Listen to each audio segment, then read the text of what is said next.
Hello and good evening. I am Dr. Jamal Al-Sharif from Ottawa.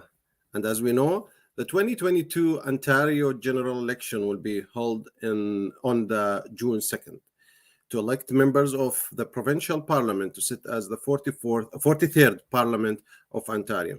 This is one of the most important elections for Ontarians because we are facing many challenges in our future life, education, economy, finance, taxing, Northern Ontario's issues, etc.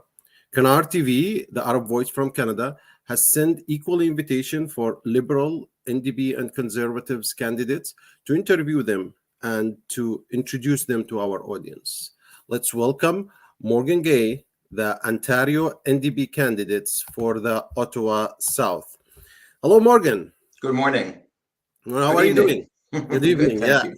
How are you doing? I'm doing great, thank you. Thanks for having me. Morgan, we are living in the same city with you. I never met you in person, but I've heard a lot about your activism in many issues. Some of them the national issues, some of them of the international environments, equality and peace in the Middle East, etc. You've been a voice for the community, even if this voice wasn't represented in any parliament, but you've been a person that we all hold a high respect to. So I would thank you for being with us and would ask you to introduce yourself to our audience, especially people from other part of Ontario who doesn't know Morgan. Well, thank you, and thank you for having me. So I do live in Ottawa South, which is where I'm running. And in terms of our local community here, I'm quite active. I'm on our the community association in the neighborhood where I live in Alta Vista. I'm the secretary, where I've been really active on issues here in our community that are local, related to housing. For example, we had the largest mass eviction in all of Canada happened over at Herongate a few years back, and I was really active on that file, working with the tenants to fight back against the evictions that were taking place, and advocating with them for a better outcome. Also, I'm active on the board for the Heron Road Food Bank, which is our local food bank just up the road here from where I live in Alta Vista. I work in the labor movement. I'm a negotiator with the Public Service Alliance of Canada, so I'm a unions negotiator for people who work at the House of Commons, the Senate, Library of Parliament, Canada Revenue Agency, other organizations. But yes, I am also active in the peace movement, like you pointed out earlier. I've been quite active. Actually, I should point out on the labor front, there was lots of disruption here a few years back when Uber moved in for taxi drivers, for example. There was a taxi driver strike. Many of whom are from the Arabic-speaking community, and many of the people who were affected by that. And I was actively, I went to the picket line and supported those folks in their struggle. And yes, I'm active in the peace movement. You had asked about that earlier. Morgan, you ran previously to the federal, I think it's 2019. 19. Okay. So you had an experience in running a campaign. I wish you will do a successful campaign and you will be a member of provincial parliament this time. Tell us about your political experience. Well, in addition to some of the things I spoke about a moment ago, I mean, the secretary of our community association is an elected position. I've been elected to our local labor council, but I'm also the president of the federal Ndp here in Ottawa South. I'm also, I should point out, actually, I'm quite proud of some of the work we have done within the Ndp. Our association here in Ottawa South led the charge to get a motion passed, which is now Ndp policy on nuclear disarmament, and also another policy with respect to the international weapons trade. We now have a policy on the books with the Ndp that I'm proud to say that our association, working with other associations, led to achieve, so that now, and we are continuing, the party is federally, to push the Liberals to end weapon sales to human rights abusers and people who are in violation, countries are in violation of international law, like, for example, Israel. Morgan, your riding is one Ottawa South. It's one of the most populated riding with Arab and Muslim in Yes. Ontario. So, can you tell me more about this riding, the need of the riding, why you are running in this riding? I know you are living there, but it's not necessary to live in the riding you are running. But it's the place I see you love and you're passionate about. So, can you tell me more about it? Yeah, absolutely. So I've lived here now for over 15 years in Ottawa South, and it is hugely diverse.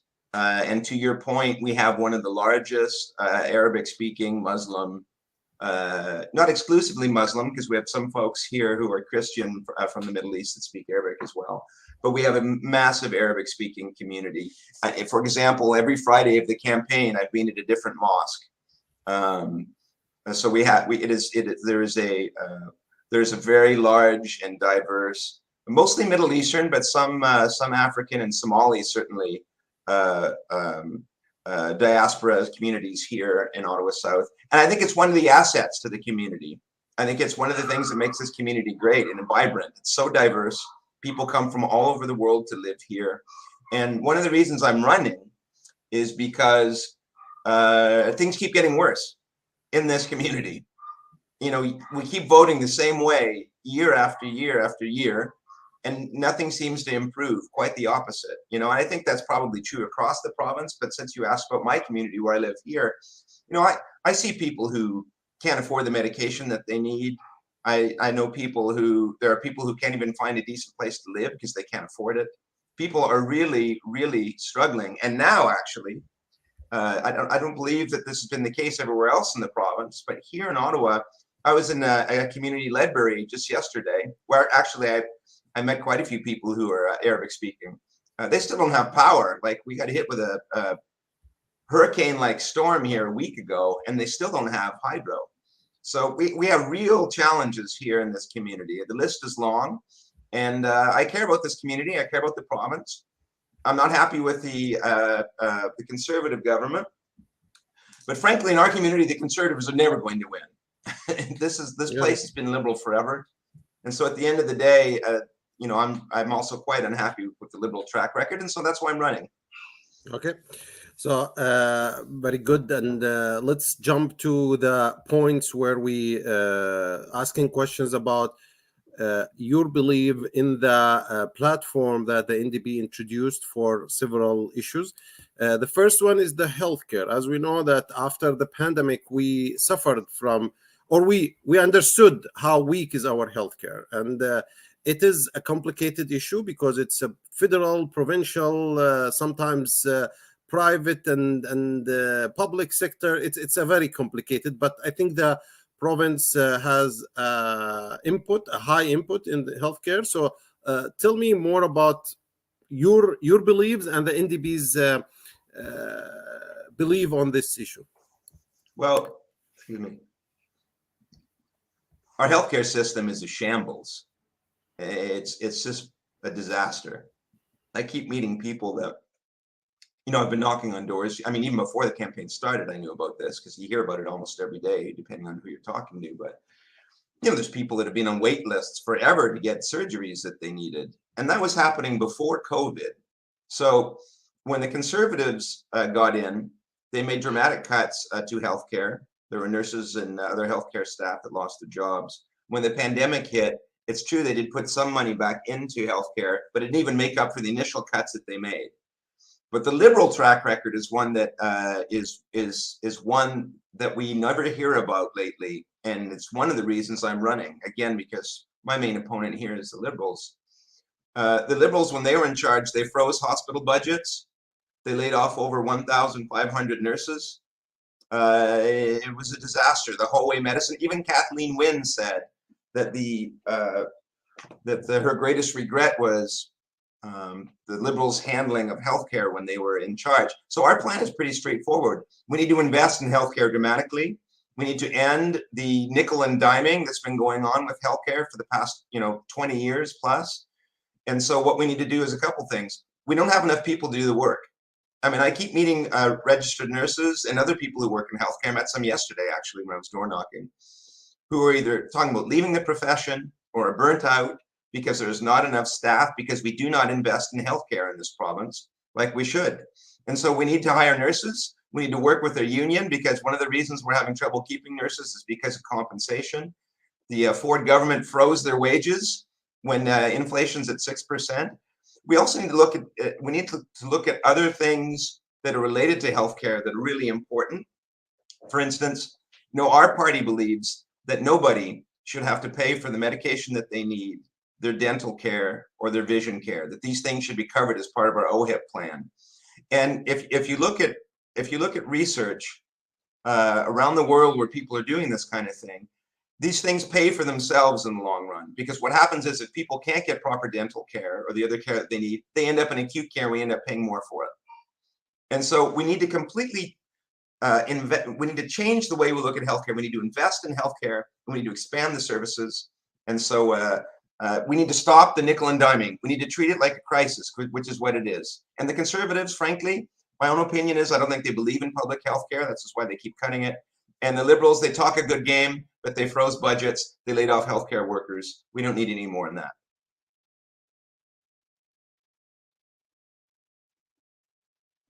The next issue is the education. The education is quite troubling, especially after online, face-to-face, online, face-to-face. Kids get tired, parents get frustrated. Nobody understood the system. Nobody understood how it works. But it showed the weakness of our education system and why we need to improve it, because we are investing in the future of our province and country. It's not only investing in ourselves, it's the future where we're heading. And as a parent, I know how my kids suffer physically and psychologically. So what do you think that you can change, Morgan? Well, I think we can change a lot. I agree with what you said, though, and if there's any silver lining whatsoever in terms of what happened with the pandemic, hopefully people now have come to their senses in the government and elsewhere to understand that online learning is not an optimal way for kids to learn. It just, people need that human interaction. In terms of the actual education system itself, I mean, there's a couple of things. There's one aspect that's very similar to what I said with respect to healthcare, which is we don't have enough people and we don't invest enough in education. My wife's a teacher. She teaches at a public school here in our community. My daughter goes to high school. And my wife was explaining the other day that in some schools here in Ottawa, they actually have people coming in off the street to do supply work because they don't have enough people to do the work. These are products, our healthcare and our education system are product of chronic neglect. And, as a society, it seems to me that healthcare and education are two things that we should be heavily, heavily investing in, because they're things that are vital for our community. They're vital for our well-being, our kids' future. Also on the education front, I would point out, my daughter's thinking going to university next year. She applied to York University, was accepted. The costs are astronomical. It's unbelievable what our young people, any people in the middle of their careers who want to go back and get some training and go to trade school or college, the costs are astronomical. So the Ndp plan is a couple things. First off, to invest in education, to work with educators and people who work in the educational community. The Conservatives have been awful in terms of their treatment of people who work in the education community, frankly.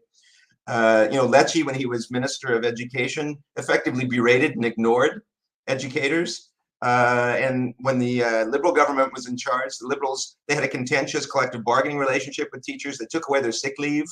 There's a pandemic that hit a few years later, I would point out, right after they took their sick leave. And so we need to have a different kind of relationship with people who do the work as educators in our community. We need to invest in it. We also, lastly, I think, need to do something so that young folks and people who go back and get an education don't get gouged. In terms of the costs, we need to convert loans to grants. I'll say one last thing, actually, if I may, on education. I think it's really important, and healthcare, where there's sort of a link between the two. In this community, again, we have people that come from all over the world that live in Ottawa South, and I'm constantly meeting people who have come from Syria and other countries, who are board-certified physicians, who have skills and training to do the work, but they cannot navigate the maze that they have to go through to be able to get accreditation. That too, I think, is really something we need to look at for education and for healthcare.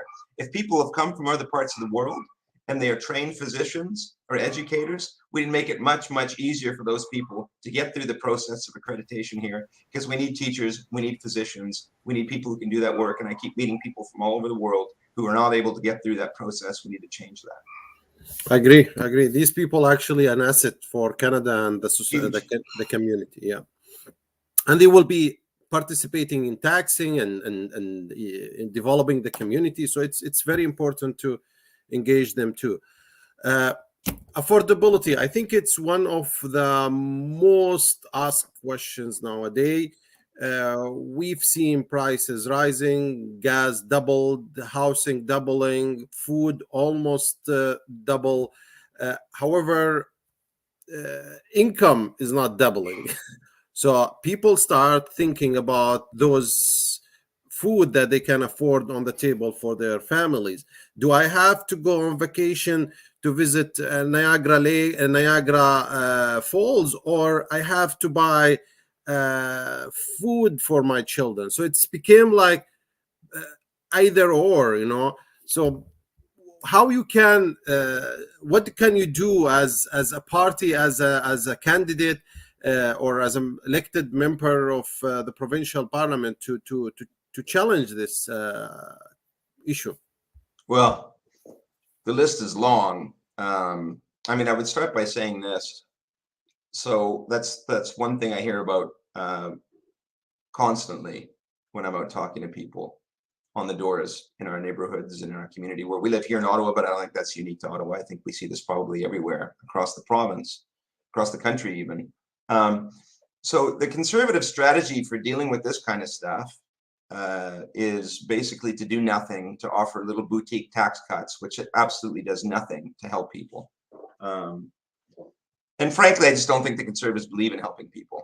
On the Liberal front, they say that they're going to do certain things, but the history has shown that once they get in, we see the opposite. We see cuts, we see layoffs. There's a lot of things that we're proposing in the Ndp platform that will go a long way towards addressing these things. So I mentioned earlier, and I'll reiterate that one more time, people who need dental care, people who need vision care, people who need medication, all of that should be covered as part of our OHIP plan. And I keep meeting people that are spending thousands on this sort of thing. Secondly, we need to raise the minimum wage so we get to a place to where we have a livable wage. So our plan is to get to a $20 an hour minimum wage and then index it. I was really active on the 15 for Fairness campaign to raise minimum wage for $15 an hour. And the business, the corporate corporations, Bay Street said, and the right wing, oh, the world's going to end. The world hasn't ended. In fact, life has gotten better for most folks, and it's been good for the economy. We need to make the minimum wage something, though, that people can live on, and that people can at least have enough so that they can get by. We also need to deal with housing. Housing is a critical issue. Like here in Ottawa, and I think it's probably true. I know it's true in Toronto, other parts of the province. People can't afford to find a decent place to live. So there's a long list of stuff we need to do on the housing front. We need to end the foreign speculation. For example, just the other day, I was over here on Heron Road, not far from where I live. And I was speaking with a woman who said, you see this house over here? It's been sitting empty for 3 years and it's owned by a Chinese corporation. And so that's what we see happening with foreign speculation. It's driving up the price. We need to deal with that. We need real rent control. So if I'm renting, we need protections to ensure that if when I go from one apartment or location to another, the landlord can't just jack up the rent. We need other protections around people who are renting, so that, because right now there's loopholes in place that allows people to really, really get gouged and they can't afford to find a place to live. Also, with respect to things that we need to do on the affordability front, this is also a broader economic issue. But what we see happening with the Ford government, and we saw with the Liberals, is there really is like an emphasis on big American box stores that are sort of littering our economic and retail landscape. Walmart, Home Depot. These are low-wage American operations that are not good for finding, for creating good jobs in our community. We need to stop sort of chasing low-wage, precarious work. Like, there's an Amazon factory that got office that got set up here in Ottawa. The pandemic was awful there because they didn't have health and safety protections. They did not have they're like slow-wage, precarious work. What we need and what the Ndp plan calls for is much better protections against precarious work, because people right now, what we see, especially with young people, they go from contract to contract. We need to make sure people can access benefits, and that's one of the things that we're looking at that's in our policy, so that, if you change jobs, you should be able to carry benefits with you, so you can have, 10 sick days per year is in our platform, but other benefits that people may need beyond what's in the OHIP plan would also be provided. So there's a long list of things. We need to really change the way we look at our economy. The system. I'll just say this. You hear all the time from liberals and conservatives, we can't afford this, or we can't do that. The NDP, what they're asking for doesn't make sense. But here's the thing, okay? Many of the things that the NDP is advocating for in this election in Ontario, they do it in New Zealand, they do it in Denmark, they do it in Japan, they do it in Austria, they do it in Finland. These are things that we can achieve here if we have a government and elected officials with the courage to work for regular, everyday people instead of working for Bay Street. So it's a proven concept. You are not bringing something new to try it. It's a proven concept. From elsewhere. And frankly saying, like, if you are doing the same thing and you're expecting different results, so you are mistaken. I say that every day in our writing. People are so unhappy, and I say that, and we don't need to vote Liberal all the time. We can vote something else in Ottawa South. Sure. Okay. So my next question is about hate crimes. We've seen hate crimes, especially in your riding. Maybe it's not too much, thanks God, but we've seen it, and we've seen hate crimes in London, Ontario, which shocked everybody. However, the current government voted against Islamophobia's motion to condemn Islamophobia. And they kept saying that we are against it, but we don't see anything. So what do you think, how you can condemn Islamophobia, anti-Semitism, anti-any group that living peacefully in this country and in this province? So first, I would say that nobody who lives in our community, in our province, should be made to feel unsafe because of the color of their skin, or because of they're wearing a hijab, for example. I mean, where we live here in Ottawa South, hijabs are commonplace. Like, they're every day I see people wearing hijabs, or they're very standard. Nobody should be made to feel unsafe. And I'll tell you one thing: here in Ottawa, when the occupation of the downtown was happening in February and March, much of the rhetoric and the imagery that came out of that was disgraceful. And I will say this: I'm proud to say that I was one of the people who disrupted the convoy when they tried to come through our community. We blocked the street and said, "You're not welcome here in our community." So I'm proud to say that I stood with other folks here in from our neighborhood and other neighborhoods to say no to the hate and the intolerance that was being communicated as part of those efforts downtown. So there's a lot of work that we have to do. You're right, the Conservatives voted against it. We must do everything we can to stand against Islamophobia, against anti-Semitism. Canada should be a beacon for the world in terms of tolerance, respect, and diversity. And I feel lately like that's less and less the case. The rhetoric we hear from the right wing in particular is disconcerting. In terms of concrete measures, there's a couple of things. First off, one thing that I hear a lot about here in our community is carding, where young folks, because of the color of their skin, just get stopped and asked to show ID. We'll put an end to that. That's disgraceful. I just find that so outrageous. And it exploded under the Liberals, I would point out, and the Conservatives have continued it. That needs to end immediately. No one should feel like, because they're walking around a neighborhood close to where we live here, like Herongate, that they're gonna get stopped and questioned by someone in law enforcement simply because they look a certain way.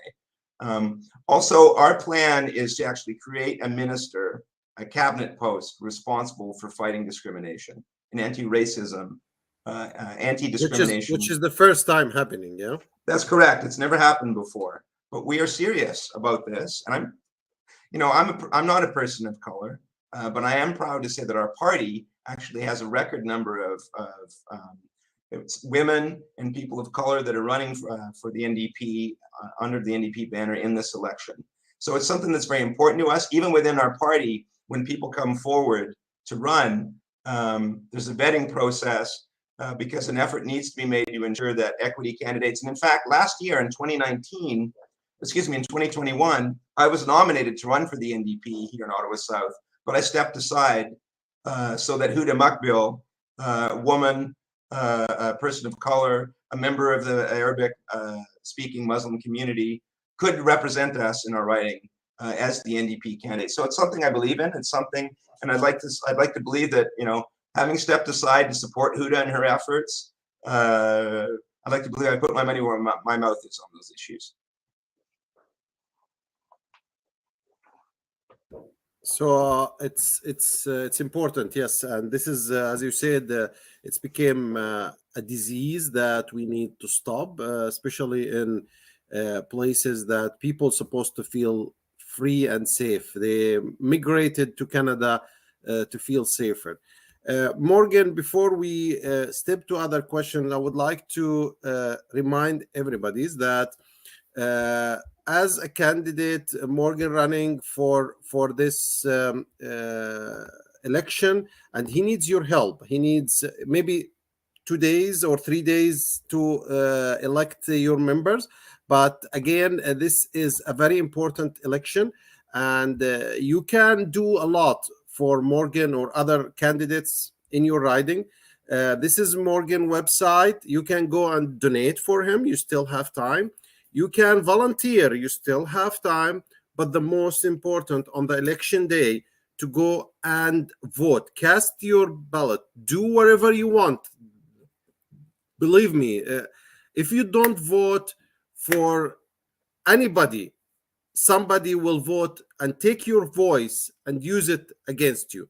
So you have to vote. I don't ask you to vote for Morgan. I don't ask you to vote for his opponents, but vote. That's the most important. That's my message for everybody.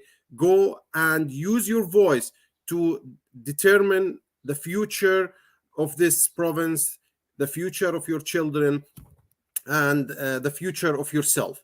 Again, the website is on the screen. Morgan gave very simple, his first name, last name.ca. So you still have time to help Morgan to be your representative in the parliament. The provincial parliament. Morgan, if you've been elected on June 2nd, there is a bill usually proposed by the member of parliaments to bring it as a law. So what do you think? What the bill you in your mind now to propose, if you have any, if you have? Well, I would. So the first thing I think that would be the responsible thing for me to do would be to meet with the caucus and find out what our legislative agenda is right off the top. And I want to propose a bill on something that's already going to be dealt with that's on the party's agenda, or that's on the legislative agenda in general, because that's how our system works, right? Depending on who gets elected in terms of who forms the government, but. I'd have to consult with the community, but I would say that the things that I hear most about when I'm going door to door and talking with folks, and that includes people who come from the Arabic-speaking community, the Muslim community, is housing and affordability. And I think those are because at the NDP, if we win government, I don't think there's going to be a need to. There's not going to be a need to push for the stuff that's directly in the platform, but I do think we're going to have to look closely at, like Herongate. We had an eviction here that was really hair-raising, and I think, and I'll tell you right now, in some of the communities around here, like in Hetherington and Herongate here in Ottawa South, people who live in those communities are overwhelmingly new Canadians, people who come from the Middle East, from a lot of folks from Africa too, I would point out. most of whom I find are Muslim, but I don't know if they all speak Arabic, but a lot of them are French-speaking Muslim folks, Senegal and places like that. I would work closely with those communities to look at the housing challenges they have and the affordability. There's so many problems. It's hard to know where to start. But I think if I were to think about the communities that I've been in lately and talking to people, I think housing is really, really a critical issue. And in terms of, I just want to say one thing, if I may, because you talked about people being active in campaigns. I am proud of the fact, actually, that we have a number of Palestinian women.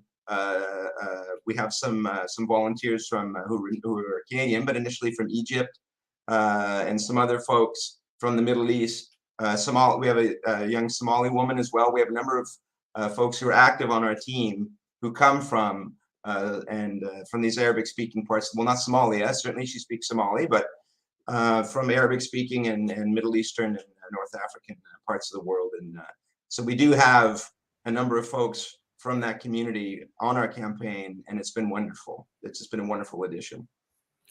Great. Morgan, I know that you've been here and you knocked most of the doors in your riding, and I know you are known in the community. So, but I would like to give you the last minute to send your message to your riding follow folks, or even any Ontarian who would hear you now.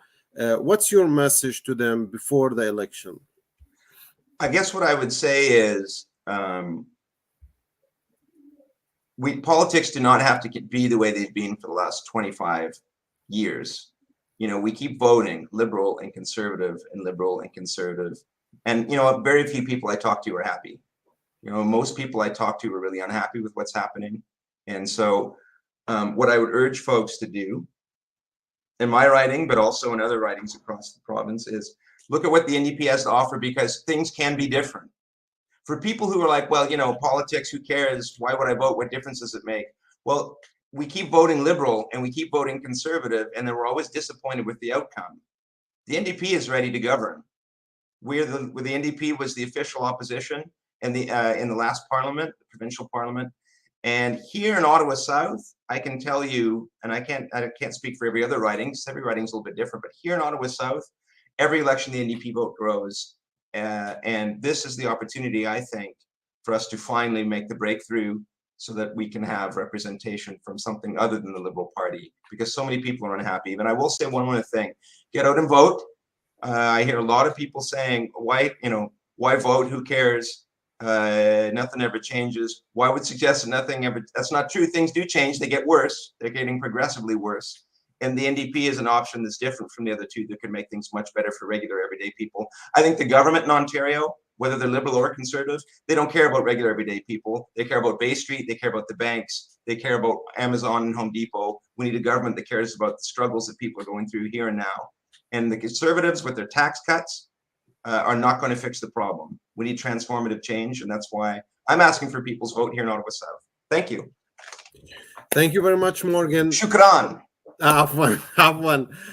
Morgan Gay, the Ontario NDP candidate for Ottawa South. I was honored to be with you today to interview you and talk about your campaign, about your platform as an NDP, and wish you all the best, because I know you've been an active not only during the campaign time, but even before in the community.